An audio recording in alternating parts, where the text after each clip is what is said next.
ပေါင်းလာပြည့်နေ့သို့မဟုတ်မြတ်ဗုဒ္ဓပြည်တော်ဝင်အခါတော်နေ့ယနေ့သည်တပေါင်းလာပြည့်နေ့မြတ်ဗုဒ္ဓပြည်တော်ဝင်အခါတော်နေ့ဖြစ်ပါတယ်မြတ်စွာဘုရားရှင်လက်ထက်တော်အချိန်ကဘုရားရှင်သည်ရာဇကြိုပြည်ဝီလူဝန်ကျောင်းတော်၌သရင်သုံးကအင်္ဂအတိုင်းနှင့်မကရအတိုင်းမှတရားဓမ္မများအားတရားရည်ဤတိုက်ကျွေးလျက်ရှိပါတယ်ထိုသရင်ကိုခမဲတော်သုတ္တရဏမင်းကြီးကြားသိသောအခါသာတော်ဘုရားကိုဥတွေ့ခြင်းသောကြောင့်အမတ်တယောက်အားအချွေရန်တစ်ထောင်နှင့်အတူစေလွတ်၍ပင့်ခိုင်းလိုက်ပါတယ်ထိုအမတ်သည်ဘုရားရှင်ထံရောက်လာရမှမြတ်စွာဘုရား၏တရားတော်ကိုနာကြားရ၍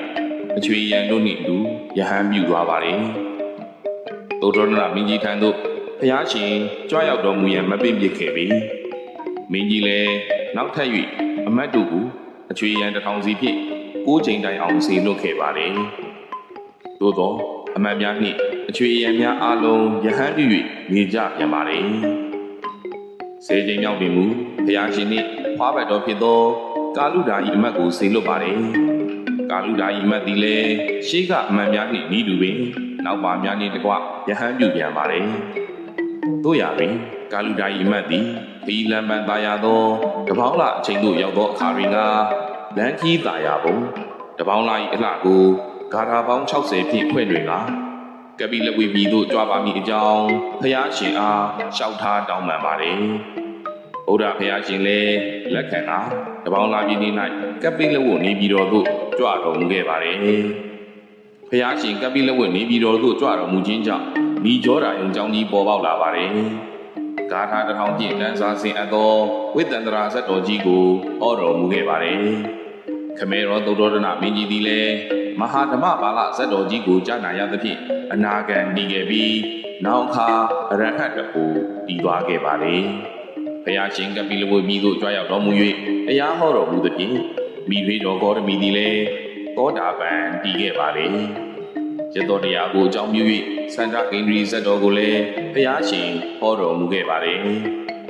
ညီတော်နန္ဒမင်းသားယဟန်ပြုခဲ့တယ်လို့သာတော်ရာဟုလားတာမဏေဘဝသို့ရောက်ရှိပါလေပါကီဝေမင်းသားတစ်ထောင်ယဟန်ပေါင်တို့ရောက်ရှိပါတယ်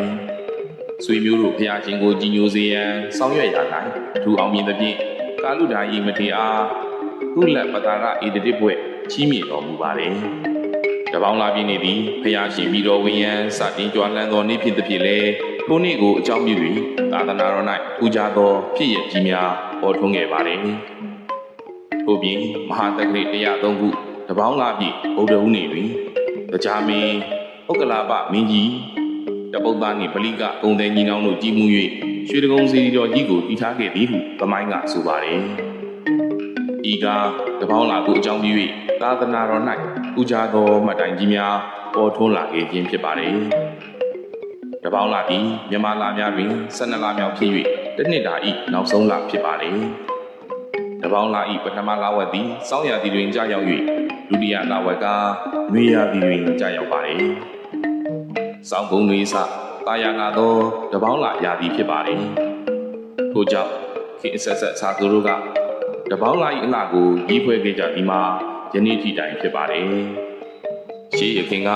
တပေါင်းလာပွဲတော်သည်သဲပုံစီဒီပွဲတော်ဖြစ်ပါတယ်။သဲပုံစီဒီပွဲတော်သည်ပကံခေတ်သို့မဟုတ်ပကံခေတ်မတိုင်မီကပင်ပေါ်ပေါက်ခဲ့သည်ဟုတချို့ကဆိုကြပါတယ်။နောက်ပိုင်းတွင်တဲပုံစီဒီပွဲတော်ကျင်းပသည့်တလိတဖြည်းဖြည်းမိမိန်သွားပြီးတပေါင်းလာပြီးနေတွင်ဘုရားပွဲတော်များကျင်းပသည့်တလိခေတ်စားလာခဲ့ပါတယ်။ထို့သောဘုရားပွဲတော်များကျင်းပခြင်းကိုပင်တပေါင်းပွဲတော်ဟုခေါ်ဆိုကြခြင်းဖြစ်ပါတယ်။